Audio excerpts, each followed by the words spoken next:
تو آج ہم ایک تحریر کا جائزہ لے رہی ہیں جو فیس بک پر شیئر ہوئی تھی۔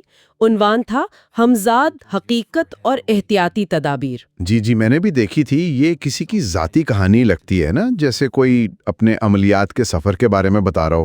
بالکل، آج کل ویسے بھی آن لائن روحانی علم کی تلاش بہت عام ہے، تو یہ تحریر ایک اچھی مثال ہے کہ بھائی اس راستے پر چلنے میں کیا تجربات ہو سکتے ہیں اور شاید خطرات بھی۔ ہاں، اور مصنف نے خود بھی شروع میں واضح کیا کہ ان کا مقصد کوئی شہرت نہیں، بلکہ اپنے تجربات، خاص طور پر جو روحانی مشقیں یا عملیات ہیں، ان سے جو سیکھا وہ دوسروں تک پہنچانا ہے۔ ٹھیک، تو آئیے پھر دیکھتے ہیں کہ مصنف کے تجربات کیا رہے، خاص طور پر یہ ہمزاد کیا چیز ہے ان کے نزدیک، اور سب سے اہم کہ اس راستے پر اگر کوئی چلنا چاہے تو کیا نصیحتیں اور انتباہات اس تحریر میں شامل ہیں۔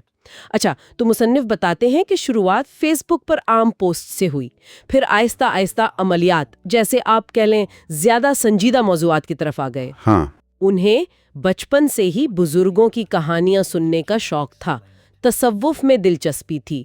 جو کہانیاں پہلے صرف کہانیاں لگتی تھیں وہ ذاتی تجربات کے بعد حکمت لگنے لگیں۔ صحیح۔ اور ان تجربات میں سب سے خاص وہ ہمزاد کا ذکر کرتے ہیں، جسے عام طور پر لوگ ایک قسم کا روحانی سایہ یا ہم شکل سمجھتے ہیں۔ اچھا، جی، مصنف کے لیے تو یہ تجربہ بالکل حقیقی تھا، حیران کن بھی، دل دہلا دینے والا بھی، اور بہت آزمائشی بھی۔ ان کا زور اسی بات پر ہے کہ دیکھیں، یہ عملیات وغیرہ کوئی کھیل تماشا نہیں ہے، یہ ایک بہت بہت سنجیدہ ذمہ داری ہے۔ اور انہوں نے اپنی غلطیوں کا بھی ذکر کیا ہے نا، جو اکثر لوگ کرتے ہیں اس راہ میں۔ جی بالکل، جیسے جلد بازی کرنا یا بغیر کسی استاد، کسی رہنما کے بس عمل شروع کر دینا۔ ہاں، اور وہ تیسری بات کہ صرف دنیاوی فائدوں کے لیے، مطلب مادی خواہشات کے لیے ان مشقوں کا استعمال کرنا۔ بالکل، اور وہ مانتے بھی ہیں کہ انہوں نے خود یہ غلطیاں کی ہیں۔ ایسا نہیں کہ وہ صرف دوسروں کو کہہ رہے ہیں، انہوں نے خود کی، اور پھر ظاہر ہے منفی نتائج بھی بھگتے۔ تو یہ ایک طرح سے خود احتسابی کی بات ہوئی۔ یقیناً، مصنف کچھ سوال بھی اٹھاتے ہیں جو ہر ایک کو خود سے پوچھنے چاہیے۔ مطلب اگر کوئی اس راستے پر آنا چاہتا ہے تو پہلے سوچے، نیت کیسی ہے؟ کیا کوئی قابل استاد ہے جو رہنمائی کر سکے؟ اور مقصد کیا ہے؟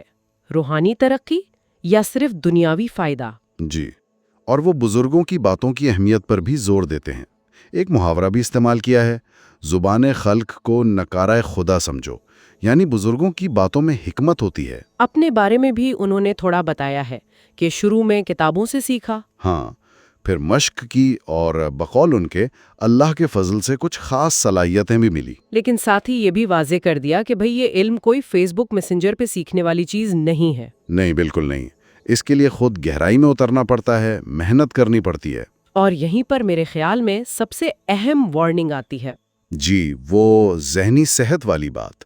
مصنف خاص طور پر عمل ہمزاد جیسی مشقوں میں شدید ذہنی خطرات کی بات کرتے ہیں۔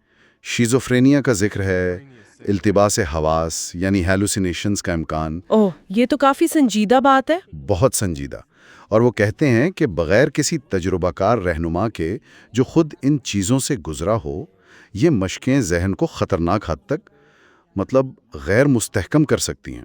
لیکن اگر کوئی استاد یا رہنما نہ ملے، آج کل یہ بھی تو مسئلہ ہے، تو پھر کیا کریں؟ تو مصنف کا مشورہ ہے کہ پھر مستند کتابیں پڑھیں، گہرائی سے پڑھیں، بار بار پڑھیں، صرف وظیفے رٹنے پر نہ رہیں۔ اچھا، کیسی کتابیں؟ وہ کہتے ہیں استغراق یعنی کنسنٹریشن پر، توجہات پر، پاس انفاس یعنی سانس کی مشقوں پر، نفسیات پر، اور قدیم ہندو علم ہے کنڈالینی شکتی، اس پر لکھی کتابیں پڑھیں۔ اوکے۔ مقصد یہ ہے کہ پہلے اپنے ذہن کو تو سمجھیں، اسے قابو کرنے کی تربیت حاصل کریں، تاکہ وہ جو التباس حواس اور شیزوفرینیا جیسے خطرات ہیں ان سے بچا جا سکے۔ ایک اور چیز کا ذکر تھا، تالپا، یہ کیا ہے؟ ہاں، تالپا، یہ بھی ایک پیچیدہ تصور ہے۔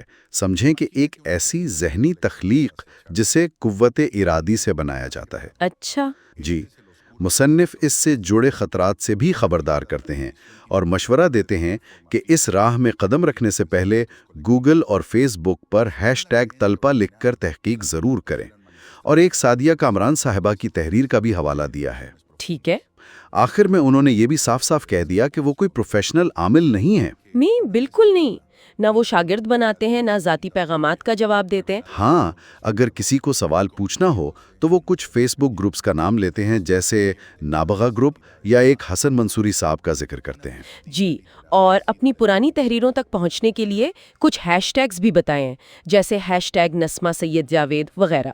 تو خلاصہ یہ ہوا کہ یہ تحریر ایک ذاتی سفر تو ہے ہی۔ بالکل، لیکن اس سے زیادہ یہ عملیات کے راستے کے خطرات، خاص طور پر ذہنی صحت سے جڑے خطرات اور صحیح رہنمائی کی کمی، اس پر ایک سنجیدہ وارننگ ہے۔ علم، صبر، نیت کی پاکیزگی اور استاد، ان چیزوں کی اہمیت بار بار سامنے آتی ہے۔ صحیح، اور یہ ہمیں ایک بڑے دلچسپ بلکہ اہم سوال پر چھوڑ جاتی ہے کہ آج کے اس ڈیجیٹل دور میں جہاں معلومات تو ہر طرف بکھری پڑی ہیں، ہے نا؟ جی ہاں۔ اور وہ جو روایتی استاد شاگرد کا تعلق تھا وہ بھی شاید کم ہو رہا ہے، تو ایسے میں اس قسم کے باطنی یا روحانی علم کی تلاش میں کوئی اپنا ذہنی اور روحانی توازن کیسے قائم رکھ سکتا ہے؟ خاص طور پر جب مصنف خود کتابوں سے پڑھنے کا کہہ رہے ہیں، مگر ساتھ ہی اتنے شدید خطرات سے بھی آگاہ کر رہے ہیں۔ بالکل، یہ ایک ایسا نقطہ ہے جس پر شاید مزید سوچنے کی ضرورت ہے۔